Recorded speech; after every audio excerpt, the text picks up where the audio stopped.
뱀에게는 속임수가 있었습니다. 처음부터 접근할 때 뱀이 하고자 했던 것은 하와가 가지고 있는 하나님에 대한 지식을 왜곡시키려는 목적이 있었어요. 그래서 의도적으로 질문을 던지는 겁니다. 하나님이 참으로 너희에게 동산 모든 나무의 열매를 먹지 말라 하시더냐? 하나님께서 먹어라 먹어라 하셨던 선하시고 인자하신 그 명령을 동산에 있는 모든 나무 열매를 먹지 말라 하셨니? 라고 질문하는 거예요. 여자가 뱀에게 말하되 동산 나무의 열매는 우리가 먹을 수 있으나 먹지 말라는 것이 하나 있었어. 동산 중앙에 있는 나무의 열매는 하나님의 말씀에 너희는 먹지도 말고 만지지도 말라. 너희가 죽을까 하노라 하셨느니라. 여기서 죽을까 하노라 했죠. 무슨 뜻이냐면 뭐뭐 하지 않도록입니다. 너희 그거 죽지 않으려면 먹지도 말고 만지지도 마 라고 협박한 것처럼 대답한 거예요. 하나님에 대한 지식이 왜곡되죠. 뱀이 여자에게 이르되 그동안 그렇게 하고 싶었던 얘기 너희가 결코 죽지 아니하니라. 하나님께서는 죽는다 죽는다 했는데 뱀은 안 죽는다 안 죽는다로 답변하는 겁니다. 완전히 반대적으로. 뱀은 처음부터 이것을 노린 겁니다. 하나님의 말씀에 반대되는 사상을 심어주려고 했던 거죠.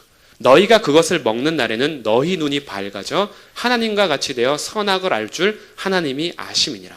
하나님께서 왜 그거 먹지 말라 한 줄 아니? 너희가 하나님처럼 될까 봐. 너희도 하나님처럼 될까 봐 초조해하고 불안해하셔. 그래서 하나님께서 못 먹게 한 거야. 저거 먹으면 너희들도 하나님처럼 되니까. 하나님 그거 싫어하시고 너희가 혹시나 따먹을까 봐 협박하신 거야. 저거 먹으면 죽는다고. 그런데 안 죽는다. 저거 먹으면 오히려 너희가 하나님처럼 돼. 하나님께서 그거 막으신 거야. 귀가 쏠깃했죠. 하나님처럼 되는구나. 하나님께서 막으신 이유가 사랑이 아니라 우리를 협박하셔서 하나님처럼 못되게 하는 거구나. 하나님 너무했네. 그러면서 나무를 쳐다봅니다. 그동안 봤을 때는 그 나무가 하나님을 기억하고 하나님을 예배하는 장치였는데 뱀의 유혹에 하나님에 대한 지식이 왜곡되니까 그것이 보암직도 하고 먹음직도 하고 지혜롭게 할 만큼 탐스럽기도 한 거예요.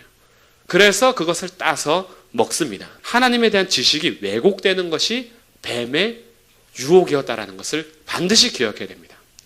지금도 사단은 우리에게 동일한 방법으로 다가와요. 우리에게 광명한 천사처럼 쫙 다가오죠. 친하게 다가와서 거부할 수 없을 만큼의 인정 그 가운데서 타협하게 만들어요. 모든 말이 다 틀리진 않습니다. 뱀이 처음부터 직격탄을 날려서 하나님의 말씀과 반대되는 것을 얘기했다면 하와가 거부감을 느꼈을 거예요. 하나님은 그렇게 말씀하지 않으셨는데? 라고 돌아섰을 거예요. 그런데 조금씩 다가와서 약간 구별할 수 없는 말씀을 주면서 맞는 얘기도 하고 아닌 얘기도 하고 약간 섞어버려요. 그래서 우리가 맞아 저 말도 맞는데 라고 하면서 타협하게 만듭니다. 그러면서 우리 생각 속에서 자꾸 어떤 작업을 하냐면 하나님은 선한 분이 아니야 라는 지식을 심어주려고 해요. 하나님은 인자한 분이 아니야 라고 심어주려고 합니다. 어떻게 해요? 우리 환경 통해서. 너가 지금 어렵잖아. 그런데 기도해도 안 들어주시지. 응답이 왜 이렇게 안 될까? 하나님은 너를 생각하지 않으셔. 하나님은 너를 사랑하지 않으셔. 옆에 있는 권사님 더 사랑하셔. 저분은 기도만 하면 응답 받잖아. 너는 지금 철야 기도해도 응답 안 되잖아. 작정 기도해도 응답 안 되잖아. 하나님은 너를 생각하지 않으셔. 뭐예요? 응답되지 않는 사건을 통해서 하나님에 대한 지식을 왜곡시키는 거예요. 거기에 대한 마음이 딱 들어가면 생각하는 겁니다. 그러고 보니 그래. 내가 지금까지 살아오면서 하나님 앞에 얼마나 의지했어. 얼마나 눈물 흘렸고 얼마나 기도했어. 그런데 왜 하나님은 내 기도는 안 들어주시지? 왜 내 환경은 여전히 이렇게 살게 하시지? 왜 나에게는 이런 어려움을 겪게 하시지? 하나님은 날 사랑하지 않는구나 라고 하나님에 대한 지식이 왜곡되는 순간 뱀의 직격탄에 우리가 넘어갑니다. 하나님은 없어 라는 거예요. 너가 스스로 하나님이 돼야 돼. 너의 삶은 너가 스스로 개척해야지 왜 너의 삶을 하나님께 의지하냐? 그것은 미련한 것이야. 하나님은 종교적으로 사람들이 만들어낸 것이지 하나님이 처음부터 존재했던 분이 아니야.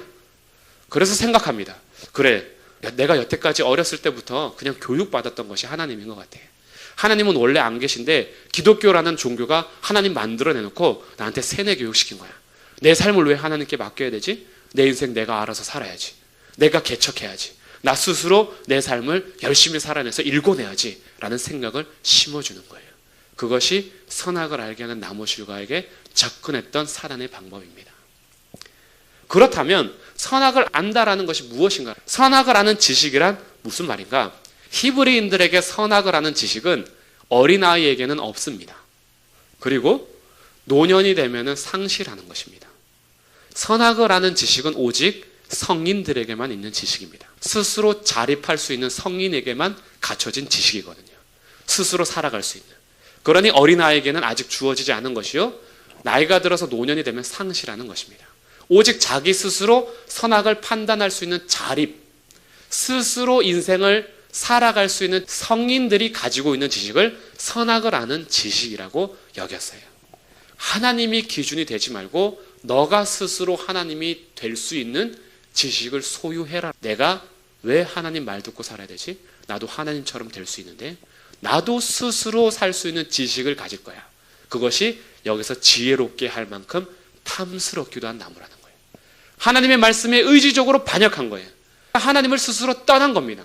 스스로 하나님이 될 수 있었다라고 생각해서 이것을 먹으면 하나님처럼 된다라고 생각했기 때문에 자신들이 결정한 거예요. 이제부터 그들의 기준은 하나님이 아니라는 겁니다. 하나님 보시기에 좋았더라는 소용없어요. 내 보기에 좋은가 안 좋은가가 판단 기준이 돼요. 모두가 다 내 중심이 되는 겁니다. 스스로 하나님이 되면 이제 좋을 줄 알았겠죠. 그런데 결과는 참혹합니다.